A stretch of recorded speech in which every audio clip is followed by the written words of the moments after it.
Alright, now recently I've come across the fact that there is a much easier way to level up in Adventure Quest, and that is besides doing just basic quest farming, and that is to own a house. Now it doesn't really matter what type of house you have. You can go to town, wrong shop. You can go to the housing shop. You can buy a house. Any of these houses will work. Even these little cheap tents, they don't matter. What we're doing does not matter at all in the slightest. What you need to do is 20737. You can now visit a specific neighbor. That means you can encounter specific enemies. Now, enemies that can be used as guards give you a hell of a lot more experience and money than normal enemies you find. This number should take me up to a nerf kitten, correct? So if you're around like level 90 or such, nerf kittens do fire and they do ice. So I would recommend having a fire shield or actually using a fire armor and an ice shield, because the fire attack actually hits 3 times. It hurts a lot more. If, they're going to be weak to earth, so if you have the Blade of Awe and it's set to the default earth element, I would recommend you stick with that. Now, if you see by this, by level 90, it's giving you around 24,000 XP. Now, for the 90s and 80s, it should be definitely possible to kill this thing in your 80s, possibly even 70s. So, for a misc item that will help with all the enemies I'm going to showcase, the Sword Master Emblem just increases damage with melee weapons, and you should be using melee weapons for them. So for this Nerfkin, it also does not take a turn to equip the Sword Master Emblem. You're just going to attack. It's a DPS fight. The more the Nerfkin attacks, the weaker you will get, or the more the Nerfkin will buff herself, or itself. So essentially, it is a DPS race. So of course, the values aren't exactly all that, because, well, it was a level 90 enemy. Now if you go out, and you go 583 91917, wait, actually, 853-91907. You should be encountering a Nerfkitten Scion. Now this is much stronger than the previous Nerfkitten, and as you can see, it gives you 73,000 XP, although the gold is very much mismatched. You're going to want to, you can use this for leveling, but I wouldn't recommend it, because the third enemy I'm going to show you gives almost 3 times as much XP, and is actually, I would say, easier to kill if you're specialized in it. However, by specialized, you will have to splurge a bit of money, so you're going to need to grind for the equipment first before you're going to attack the third enemy. But for now, we'll just talk about this.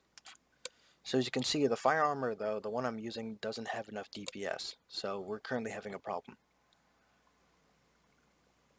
In fact, it might be possible the Nerf Kitten beats me in this. It's not exactly that reliable. Although I think I'm going to win.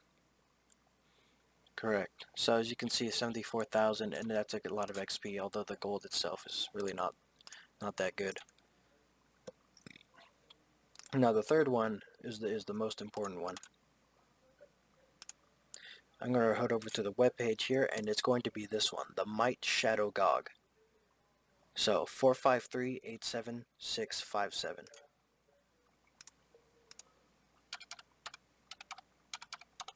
453-87657. So just remember that. And you can see the rewards here. 2 million XP, 1 million gold. So that's a hell of a lot of gold. And because it's a Gog, it's really actually easy to kill outside of its massive offensive potential. Now, if you want to do this at a lower level, you can do this at possibly level 90, although I would recommend switching to 105 to make it better. But you go to first you actually want to go to the combat practice trainer, then we're going to equip what we need. So number 1, you need one of the Kindred Set armors, 90 or above. And the Mog is going to be weak to wind, so I would recommend the Silver Blade of Victory, something that does not have a special, because you're going to be using Kindred Strike. This is not the equipment you're going to use on the first turn, however. The reason you're at the combat practice trainer is because you're going to be generating tranquility charges. So of course you just spend all your time here focusing, letting the combat practice trainer hit you, because it's not like it's going to be doing much to you at all. I'd recommend, if you're going to be farming this, probably just focus up to about 1,000. Although I'm only going to focus up to 200 because I'm only going to show you this once. It's also a good way to build SP before you enter a battle, although if you have an essence orb, you could do that too. So what you want to do is you're going to want to go shopping, and you're not going to buy anything, but you will buy this, the Shadow of Doubt. This armor protects against light and darkness equally, and it's what you need to survive the first turn against the Gogg. Then for shields, just have a neutral shield. So if you have a specialization like your armor, your default armor protects against earth, you're going to want to save it and make it so that it defends against everything. So when we go out there, 45365, I think. 453. No, 87657. So 453 87657. Now we're gonna go here, and you can see it's level 148. This thing gives 1 million gold and 2 million XP. If you're wondering why, it's because good luck making it past one turn against this guy. So you're gonna want to equip Shadow of Doubt, which sets my light and darkness to 40, and you're gonna want to have the Silver Blade of Victory out. Now all you need to do is tank. Let it hit you for the first turn, and hopefully he doesn't act twice. If he does, it's still possible to win, like here. You just have to hope RNG blesses you and he doesn't get any lucky strikes. Now what you want to do is you're going to switch over to the Kindred Set. The shield itself doesn't matter.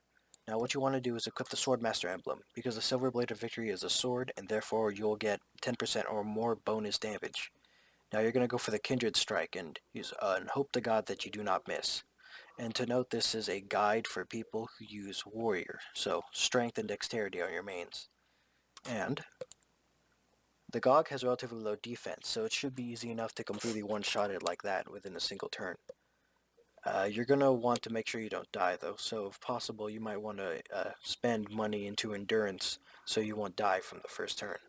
And as you can see, it gave me a huge amount of XP, and that's a straight 1 million gold. You can buy a lot of equipment in the 135s using this farm. Anyway, that should be it. If you're 105 or possibly even 90, although I would, for the Shadow Gogg, I would recommend 105, and I do not recommend the second nerf kitten I showed off. I don't think that nerf kitten is as easy to kill as the Shadow Gogg is, because the Shadow Gogg just requires a few armors and a single turn to kill with the Kindred Set.